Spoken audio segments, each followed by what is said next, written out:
Mónica Hattori, soy investigadora postdoctoral aquí en el INCIPI, CSIC, y llevo 7 años aquí, no de manera continua, entre mi investigación predoctoral y hasta ahora, pues hubo momentos que no estaba vinculada directamente, pero bueno, eso, llevo 7 años aquí en contacto continuo con la institución. Tuviste, de hecho, una experiencia postdoctoral fuera del CSIC. Sí, sí, en la Universidad del País Vasco y aproveché para hacer un periodo de estancia en la Universidad do Minho, en Portugal, y después volví acá al INCIPIT, sí. Yo me llamo Felipe Criado, soy profesor de investigación en el CSIC desde el año 2000-2001, creo que tomé posesión. Mi responsabilidad principal es ser el director de este sitio en el que estamos, el Instituto de Ciencias del Patrimonio, y me dedico a hacer cosas que en concreto llamamos arqueología del paisaje y después tienen mucho que ver con otras muchas dimensiones de la arqueología que son muy insospechadas, como cuál es la relación que los humanos y las sociedades humanas construimos con el mundo material, y últimamente afronto esa investigación desde un proyecto del que participo como corresponding PI, que es una sinergia grande del IRC sobre cognición y materialidad. Y Felipe, ¿cómo llegaste al CSIC? ¿Cuándo empezaste? Mi carrera inicialmente empezó y se desarrolló en la Universidad de Santiago de Compostela, donde estuve hasta el año 2000 y llegué a ser, de hecho, profesor titular de universidad. En el 2000 tuve una suerte tremenda porque tuve la oportunidad, me ofrecieron la oportunidad de pasarme como profesor de investigación al CSIC, lo cual yo diría que de hecho fue el primer hito de mi carrera en el CSIC, que es una de las cuestiones que nos dijeron comentar. Yo subrayaría que el primer hito fue esa suerte de, con 39 años, acceder al CSIC, nada menos que al CSIC, que ofrecía una perspectiva de trabajo y de investigación con más recursos, más amplitud que la de la Universidad Española, y además lo abordé entrando en una plaza de profesor de investigación en el Instituto de Estudios Galegos Padre Sarmiento, y a partir de ahí se empezó una carrera totalmente nueva para mí, que llevo 23 años. Sí. Y ahora llevas 23 años entonces en el CSIC. Y viste muchos cambios, o sea, desde que empezaste, me imagino que sí, ¿no? Entre cambios, desafíos y todas las cosas, pero desde que empezaste hasta hoy, ¿cómo ves? O sea... Sí que ha cambiado. Aunque yo creo que posiblemente el cambio más importante fue precisamente el que ocurrió en los 20 años anteriores a los 20 que he estado yo. Creo que el CSIC experimentó un cambio tremendo desde la recuperación de la democracia en España, y no directamente en el primer gobierno democrático, pero a partir del segundo, sobre todo con el Partido Socialista, empezó un cambio que yo sé que fue muy radical para transformar en el CSIC la institución de ciencia fundamental y de excelencia que es o intenta ser hoy en día. Ese fue un cambio importante, pero aún más entre el año 80 y el 2000. Yo llegué después, pero soy testigo de que el CSIC ha cambiado muchísimo en estos casi 25 años, y también soy consciente de que debe seguir cambiando. Yo siempre comento que el CSIC no es una institución perfecta, es perfectible. Es decir, que puede y debe mejorar, y hay muchas cosas que mejorar. Pero dentro de eso, soy también consciente de que el CSIC ofrece una perspectiva de trabajo donde, por ejemplo, la interdisciplinaridad o el trabajo conjunto entre disciplinas distintas es más fácil, donde trabajar en un ámbito más general, tanto geográficamente y de proyección más internacional, como también en un ámbito de preguntas de investigación o ambiciones de investigación mayores, es posiblemente más fácil que en muchas universidades españolas, sobre todo en el año 2000, que no solo disponían de menos recursos, sino que estaban muy orientadas a la docencia, muy trabadas por la organización en áreas de conocimiento, y al final también muy centradas en la primera misión de la universidad, que es la docencia. Claro, yo tengo un poco esa sensación cuando vine al CSIC, es decir, tampoco tengo experiencia en las universidades españolas, ¿no? Pero cuando vine acá, mi sensación era esta libertad que tienes de hacer investigación y dialogar con gente súper diversa de otros campos y de una cierta facilidad que muchas veces cuando estás en una universidad con los departamentos así muy fijos y tal, es un poco más difícil este diálogo, ¿no? Aquí, pues al también no tener esta parte, estar completamente vinculada a la investigación, etcétera, o sea, tuve un poco esa sensación de libertad de poder proponer varias cosas, etcétera. Entonces eso también es una cosa que me llamó la Y tú, atención. con tu experiencia, es decir, habiéndote graduado en Brasil, con experiencias en Estados Unidos, con una tesis doctoral que la realizas dentro de una IT en Marie Curie, que te permitió trabajar mano con gente en muchos países distintos, es decir, desde tu experiencia internacional, ¿dirías que eso es incluso cierto si lo comparas con otros sitios en los que has estado? Sí, totalmente, totalmente, porque bueno, incluso con la Marie Curie yo tuve contacto con las universidades en otras partes de Europa y mi sensación era muy eso, ¿no? De que el CSIC tenías un poco esa libertad de hacer investigación, de poner en diálogo con mucha gente y de campos distintos y en Brasil, pues esto también estaba vinculada yo a una universidad, entonces claro. Ahí también estabas muy restringida de alguna manera al departamento de arqueología, al museo, entonces era un diálogo un poco más, ¿no? No tan abierto, digamos, podrías, pero el camino era un poco más difícil, digamos. Aquí en el pasillo puedo hablar con una persona, ¿no? Un neurocientífico, un informático, una persona que están vinculados a temas de patrimonio y proponer cosas, ¿no? A mí me interesa también cuando comentabas un poco del tema del CSIC, es pensar también los desafíos que viviste, ¿no? A lo largo de los años, como, ¿no? El INCIP, también en términos institucionales del INCIPI, cómo esto fue como desafío mismo hasta llegar hasta hoy, ¿no? Que es una institución con un montón de gente, etcétera.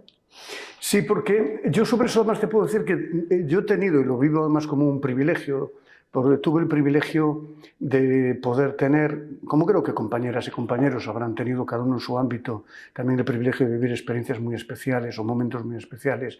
Yo sin duda los tuve. Y en particular yo creo que podría resaltar dos, que fue que de hecho poco después, apenas 4 años después de haber ingresado, a mí me propusieron asumir la responsabilidad de coordinador del área de Ciencias Humanas y Sociales en el CSIC, que fue una responsabilidad en la que estuve desde el año 2004 o 2003 incluso, me acuerdo, al 2009. Eso me dio también un bagaje para conocer la institución desde dentro, el funcionamiento, conocer otros muchos institutos y ver también las potencialidades que tenía el CSIC y las cosas que no fallaban. Claro, eso fue en Madrid, ¿no? Ahí ya Eso fue en Madrid, sí. Desplazaste. Yo mi plaza y mi investigación estaba todavía en Santiago, pero que fue un momento duro en muchos sentidos, también personal, porque yo al final me pasaba en Madrid o viajando no menos de 3 días a la semana y demás. Y generalmente solía estar en el instituto lunes y viernes, trabajando en los temas de investigación y demás. Y poco más tarde, el otro gran acontecimiento del que también he formado parte fue la creación del INCIPIT, el Instituto de Ciencias del Patrimonio, en el año 2010, con el reto en este caso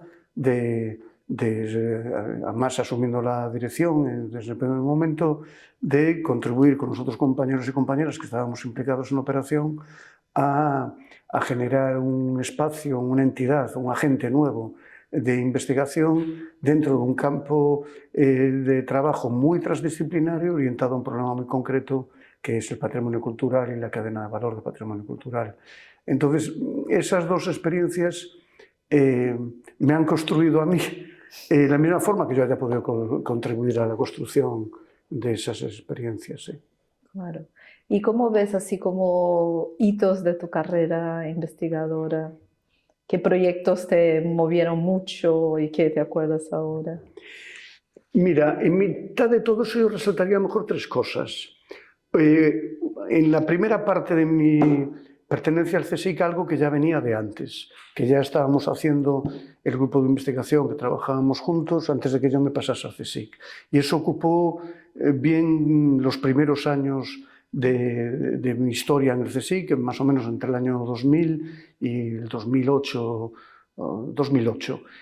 Ahí lo primero que quería resaltar es que en ese momento el grupo estábamos muy orientados a hacer una investigación de carácter fundamental, pero pensada en modo de aplicación, una investigación en arqueología de carácter fundamental, pensada en modo de aplicación, es decir, de para qué sirve, y jugándonos prestigio, reputación y demás en procurar que sirviera. Es decir, nos dedicábamos sistemáticamente a hacer trabajos de monitorización arqueológica desde el sector público de la construcción de grandes obras públicas y otro tipo de proyectos que afectaban al patrimonio. Este primer hito, voy a resaltar tres, este primer hito para mí creo que tuvo la ventaja de que nos dio a todos los que vivimos esa historia una perspectiva aplicada y muy comprometida con el patrimonio y a través del compromiso con el patrimonio, el compromiso con la sociedad. Porque tú sabes, y después te preguntaré, de hecho, de qué forma van de la mano compromiso con comprensión del patrimonio y compromiso con el entorno social. El segundo hito, que fue casi un momento que marcó un cambio en esa trayectoria, porque, por cierto, por el propio desarrollo y maduración de la investigación que fuimos haciendo, en un cierto momento, cuando primero vimos que el sector profesional en arqueología y patrimonio ya era muy fuerte en Galicia, y después vimos inmediatamente que surgía la crisis del 2008-2009, que fue dramática en el sector arqueológico, nosotros ahí habíamos llegado a la consecuencia por nosotras mismas de abandonar ese campo y cederlo ya enteramente a la investigación y al trabajo de las consultorías y empresas privadas de arqueología. Coincidiendo con eso, entonces, el segundo hito fue que el INCIPID coordinó, y yo fui el investigador coordinador responsable de una Consolíder, un programa de investigación que después desapareció y no existe, pero era un gran programa de investigación, una convocatoria que financiaba grandes equipos de investigación enfocados a la resolución de un problema concreto. Es una convocatoria muy competitiva, dotada de aquella con 10 millones de euros, bueno, dependía, podía ser hasta 10 millones de euros. Eso para mí fue un segundo hito importante que permitió, de hecho, cargar de sentido el programa de investigación en patrimonio cultural en el INCIPIT y en correlación con otros muchos institutos del CSIC, como el Instituto de Historia en Madrid y muchos otros que no citaré para no alargarme. El tercer hito diría que fue, años después, la consecución, la obtención de una Synergy Grant del IRC, de la que soy corresponde en PI, al lado de otros tres investigadores principales, uno de los cuales, Luis Martínez Otero, también es investigador del CSIC, especialista en neurociencia de la visión, en el Instituto de Neurociencias de Alicante. Eso fue otro hito fundamental, que ha coincidido también, a su vez, con una vuelta de tuerca, para mí, en el tipo de trayectoria que yo seguía en investigaciones en patrimonio, en investigación de la materialidad, para intentar cubrir con base en aproximaciones experimentales cuál es la dimensión cognitiva y la interacción con los procesos cognitivos que tiene la exposición a la cultura material. Así que fíjate, resumo, esos tres hitos. Uno primero, que era en realidad continuidad de lo que habíamos estado haciendo, hablo en plural porque no era yo solo, éramos mucha gente, algunos de los cuales ahora son investigadores de plantilla también en el CSIC, no solo en este instituto, sino en otros.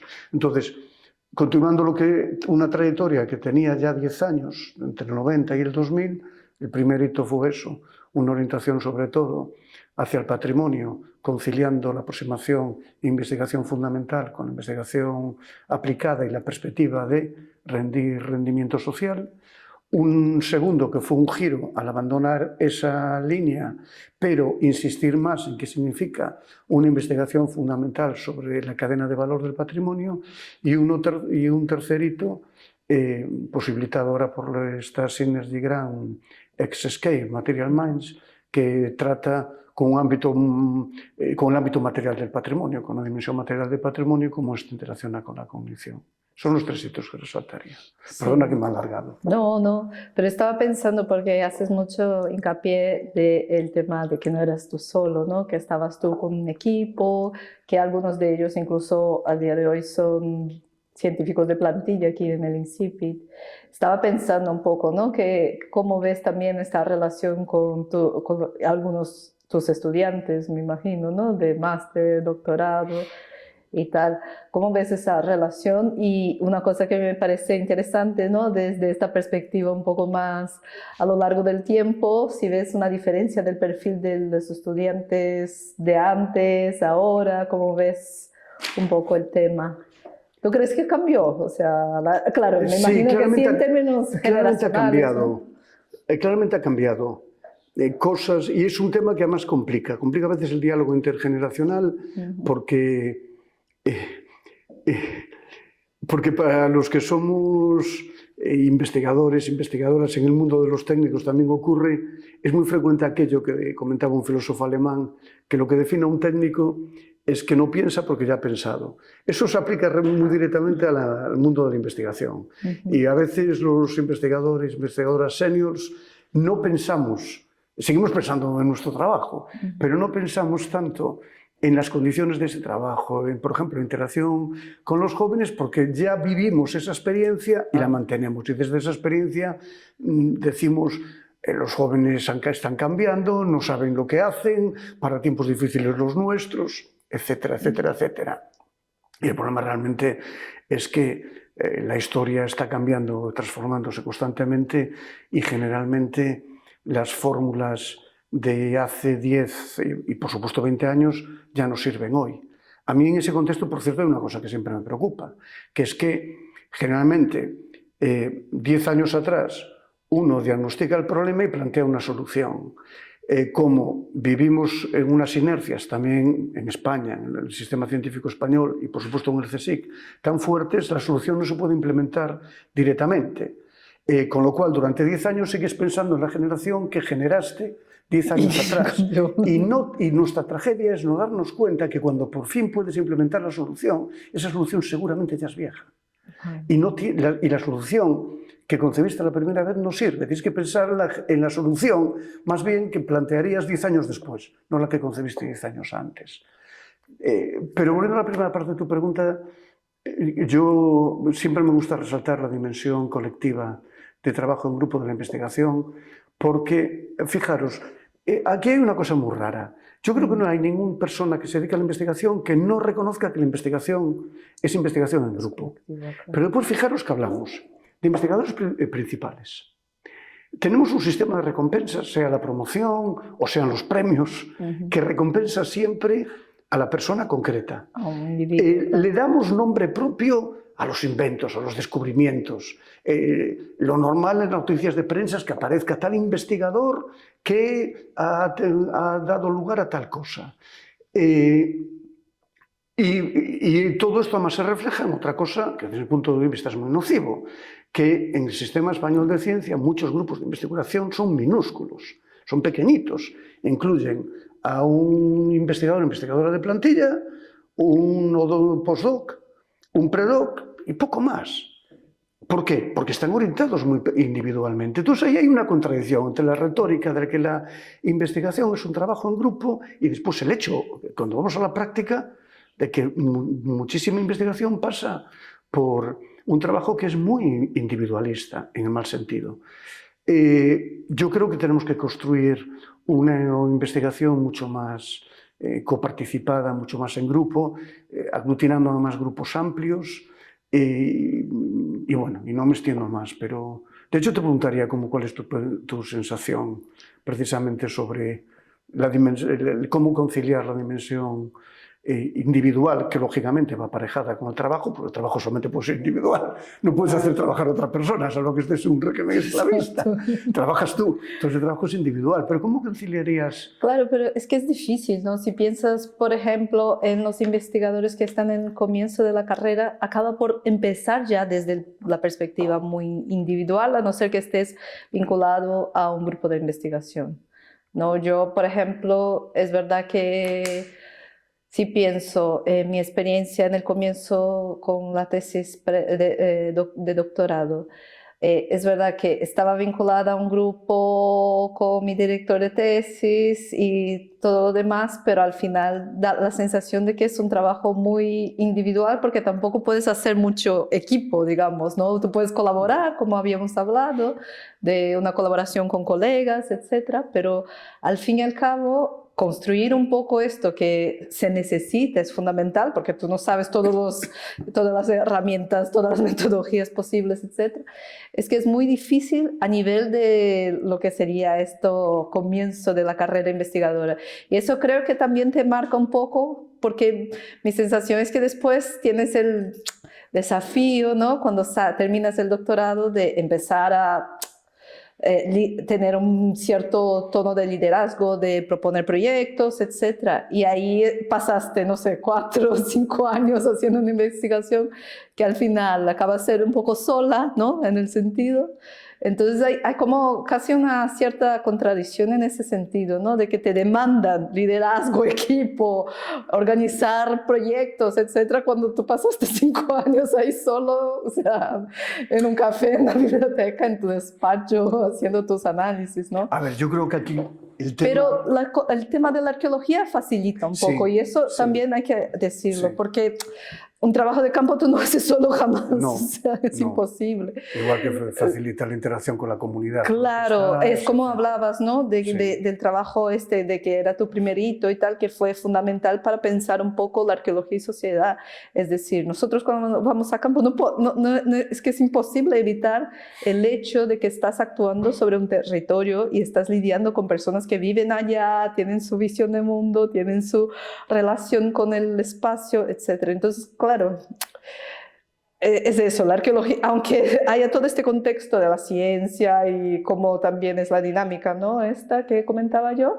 Por otro lado, la arqueología es que es imposible hacer un trabajo de campo, es imposible no ver que hay una comunidad allí o gente viviendo en donde estás tú haciendo prospección. Y que esto que estás haciendo está afectando, sea para bien, sea para plantear impactos, plantear críticamente el tipo de investigación que hacemos, etc. Tú, por ejemplo, cuando empezaste, tenías mucha esa presión también de, ¿sabes? De, bueno, no pasa nada, trabajo 3 días gratis haciendo revisión de papers y no sé qué, No. pero eso va a ser una línea más en mi currículum, ¿no? Que es muchas veces lo que pensamos. No, tenía otra presión, pero no tenía esa, porque cuando yo empecé además muy joven, inclusive yo tuve la fortuna de poder empezar ya a tener experiencias de investigación mientras estaba en mis años de licenciatura. Mis primeras publicaciones con profesores míos fueron antes de acabar mi licenciatura, y en todo el periodo que va del 80 al 90 tuve otras muchas presiones. La presión laboral, la presión del salario, la presión inhumana de terminar una tesis doctoral que había que hacerlo en un cierto plazo. La mía fue larga. De hecho, yo estuve casi 8 años, 7 años largos trabajando con tesis doctoral porque llegué a tener 12 horas de clases semanales y 280 alumnos. Claro, eso es inhumano. Claro. Hoy existen presiones, pero no tenía esas presiones de las que hablabas, porque aquí el sistema todavía estaba, en el fondo, en España invertebrado. Yo creo que cada generación... Yo soy tremendamente respetuoso con la presión actual que tienen las personas jóvenes. Tú misma y sobre todo las personas que vienen detrás. Sé que tienen una situación muy, muy fastidiada. En muchas cosas incluso más fastidiada que la mía, que el sistema era más pequeño, en el fondo había un poquito más de oportunidades, pero eran oportunidades que, por ejemplo, pasaban más por el arbitrio de una persona que por un sistema más imparcial, digamos, ¿no? Yo te digo una cosa, yo gané muy joven mi primera plaza como profesor ayudante en la Universidad de Santiago en el primer concurso público de evaluación competitiva que hizo la Universidad de Santiago en el año 83. Fue el primero. Y lo gané por eso, porque además entré en contra de la opinión fundamental de los que hasta 2 días antes eran los que tomaban las decisiones, porque la vinculación de una ayudantía la tomaba el catedrático correspondiente. Pero dicho eso, creo que es importante recordar que toda generación hemos tenido nuestros problemas. Claro. Y precisamente desde esa experiencia creo que tenemos que ser simpatéticos con el hecho de que los jóvenes tienen otros problemas no menos importantes y igual de graves. Lo que no me sirve a mí, por ejemplo, que se dice muchas veces, cuando desde las personas que son mayores te vuelves a los jóvenes y dices, uff, ¿de qué os quejáis? Para difícil lo que tuve que hacer yo. No, porque el planteamiento real es, como yo lo tuve muy difícil, tengo que asumir que todos los que sois jóvenes claro, tienes que vivirlo. Claro, efectivamente. Sí, sí. Oye, déjame cambiar y volver a una cosa que me gustaría saber tu sentir, Marcia. A ver, tú eres antropóloga forense.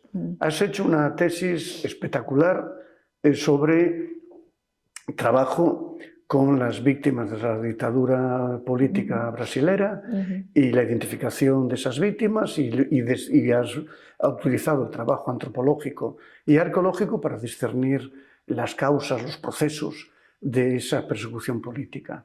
Claro, es una investigación donde el compromiso social está dentro de la propia elección del tema. Pero desde esa experiencia, e inclusive hablando más allá de los ámbitos de arqueología y de patrimonio, hablando como en investigación tenemos que hablar mucho de la relevancia social de lo que hacemos y de la relación de la investigación fundamental con las preocupaciones y prioridades sociales, ¿tú qué le dirías a la gente y sobre todo a la gente joven que tiene que empezar una investigación?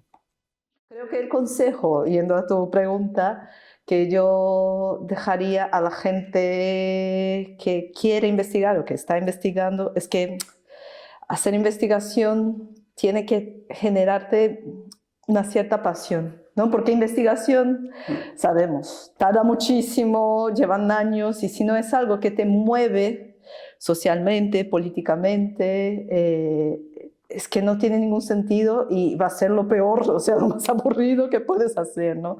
Entonces a mí también siempre me fue fundamental, desde mi experiencia, esta cosa de sentirme muy involucrada y ver sentido en lo que estoy haciendo, ¿no? Ver sentido social, político, en el tipo de trabajo que hago. Entonces eso para mí es fundamental incluso porque, por ejemplo, con la propia tesis o mismo cuando estaba trabajando como técnica en arqueología haciendo un informe. O sea, llega un punto que estás tú, aunque sea el tema más apasionante del mundo, estás tú, Dios, quiero librarme de esto ya, no aguanto más. Sí. Entonces, si no es algo que te mueve, ¿no? Es muy difícil seguir adelante. Y entonces yo dejaría un poco este consejo, que aunque el tema que sea, tiene que mover un poco tu cuerpo, ¿no? Tiene que mover un poco ahí dentro algo, porque si no es muy difícil seguir la investigación, ¿no?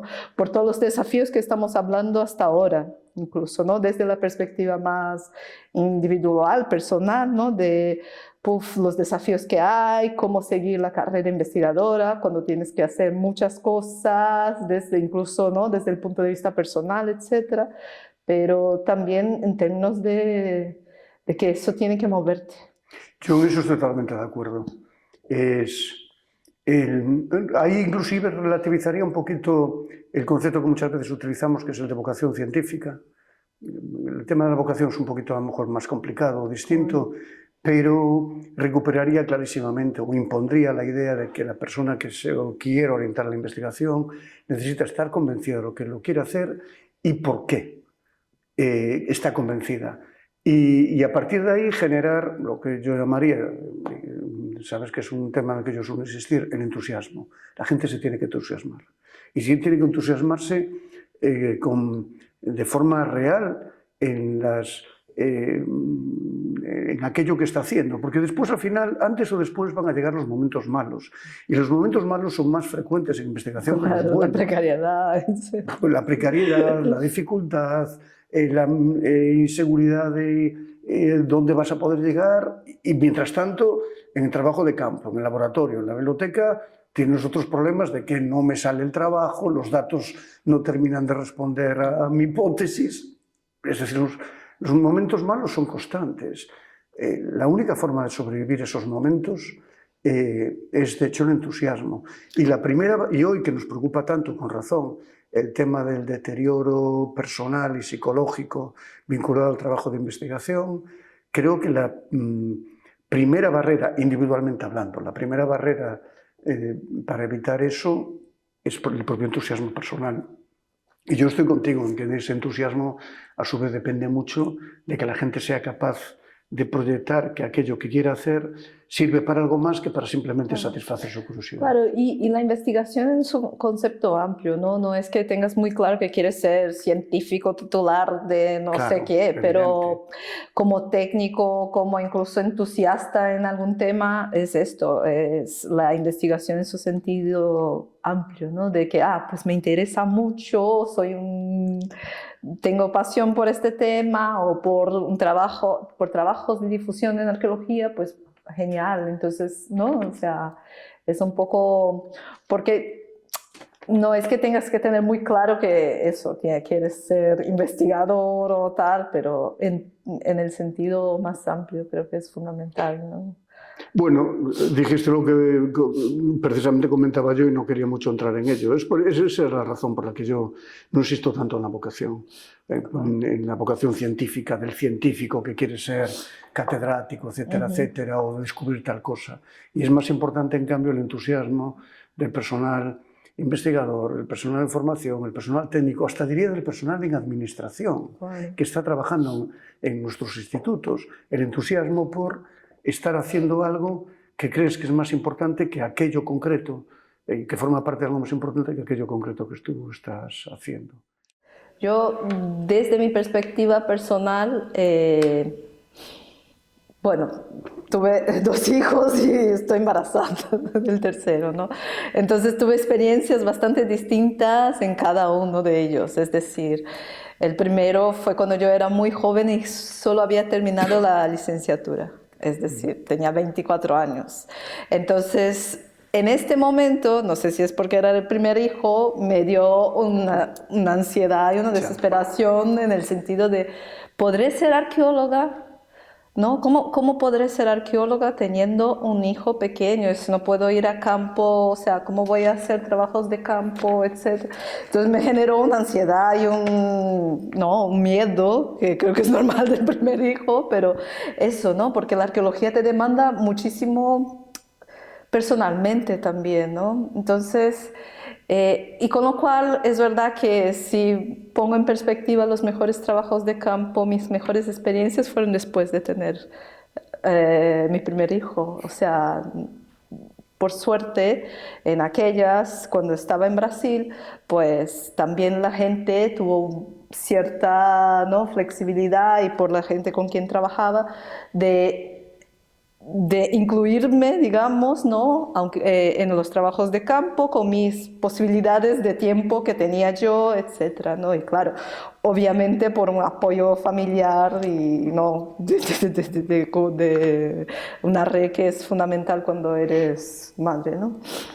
Pero entonces creo que eso me ayudó a la segunda, ¿no?, que ya tenía cierta madurez también de y la has tenido pensar, aquí, sin apoyo no pasa familiar. nada, sí, era como calma, ¿no?, todo va a salir bien, ¿no? O sea, es difícil, obviamente, porque aquí ya era un contexto donde yo no tenía la red familiar, ¿no?, esta red de apoyo como persona que vino sola, ¿no?, con mi pareja y mi primer hijo y tal, y bueno, después me separé, etcétera, sin entrar mucho en temas personales, pero el tema es que ahí ya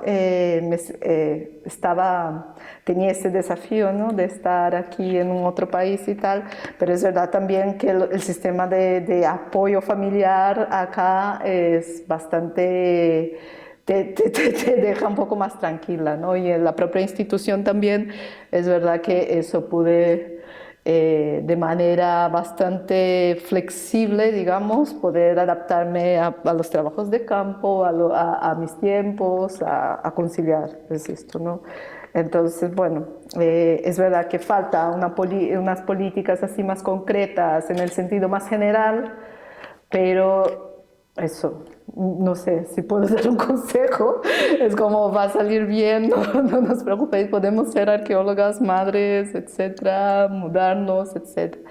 Pero claro, no sin desafíos, porque era un poco No, lo que sí. te decía en el sentido de jóvenes investigadores, en un sistema que te pide mudarte a cada 2 años, tener una experiencia internacional, sea donde sea, en el país que sea, entonces tener que llevar una familia es muy difícil, ¿no? Es como te cuestiona muchas veces, aunque tú estés más motivado del mundo, o sea, te cuestionas, o sea, necesito hacer todo esto, ¿no? Y es posible o qué consecuencias no eso De genera. hecho, déjame que lo diga así, no sé, si no lo ves tú, contradíceme, pero yo creo que, por ejemplo, en tu caso, todo ese tránsito en parte fue posible porque fuiste beneficiaria de un programa ITM Marie Curie que de partida ya tiene salarios muy Exacto. buenos, pero encima te da un plus por cada hijo con el que te mueves, te da un plus por la pareja, te da un plus por la mudanza, cosa que no tienen otro tipo de contratos pre y postdoctorales. Exacto. Entonces, efectivamente, si nos tomamos en serio que hay que potenciar que la gente se mueva y nos tomamos en serio las obligaciones que nos imponemos, porque son lógicas, de conciliación, de inclusividad, de evitar presiones psicológicas, es cierto que los mecanismos que ponemos en marcha, es decir, las convocatorias deberían de tener... Deberían considerar como mínimo esto. Deberían considerar esas cosas, sí, Claro. sí. También creo que hay que decir algunos de los retos que tenemos todavía como INCIPIT, como CSIC, que afrontar, porque creo que hay retos importantes y que a veces queda un poquito amortiguada la capacidad o amortizada la capacidad de cambiar. Yo diré 2 o 3 cosas rápidas, pero creo que un reto importantísimo es... Después digo otra cosa más general, si me acuerdo. Pero creo que un reto más importante, primero de todo, es la ambición intelectual, es decir, de pensar out of the box y pensar, atreverte a pensar y hacer cosas que sean distintas, pero al mismo tiempo ambiciosas, en el sentido de que te permitan ver más allá de ti mismo o de lo que está al lado, que te permitan ver el pasado mañana, etc. Esta es una cosa que es un reto que hay que construir porque los sistemas de evaluación y de promoción, incluso de contratación, temporales y dotados de una grandísima tasa de temporalidad, a veces te impiden precisamente hacer eso. Esto es una cosa. Lo segundo reto que hay que hacer, que no solo del CSIC, sino del Sistema Español de Ciencia, en relación con esto, antes comenté en algún momento de la conversación que España ahora tiene un sistema que está mucho más procedimentado, mucho más sistematizado que lo que tenía antes. Pero estamos incurriendo en un problema tremendo, que lo estamos sistematizando tanto que estamos a punto, si no lo hemos hecho ya, de generar un modelo de carrera científica en el que le pedimos a la gente que tenga un poquito de todo. Entonces, llegamos a un sistema de evaluación, por ejemplo, de postdocs, y ves, a ver, tiene 3 papers en una revista competitiva, pero a continuación vas, tiene un paper, y pones sí, tiene un paper de divulgación, tiene una actividad de difusión, tiene un contrato de transferencia, tiene un acuerdo con una entidad pública, y se van metiendo tics, tics, tics, tics, y el que no tiene un poquito de todo se cae. Pero eso está, desde mi punto de vista, sistematizando todo tanto que va precisamente en contra del... La espontaneidad y la ambición de pensar un poco fuera. Exactamente. Y la tercera cosa, que ya en este caso es muy CSIC, evidentemente se le pueden buscar incluso razones históricas en España, en la tradición española, en la historia de la administración española. Pero sin tirar balones fuera, el CSIC sigue siendo en parte un sistema en el cual una cosa que tenemos que superar es una visión paternalista embebida. Es decir, en el que las personas que estamos en el CSIC esperamos que la superioridad sea el director, bueno, sea el jefe de grupo, el director o directora, las vicepresidencias, o la presidenta misma nos resuelvan aquello que se nos pide.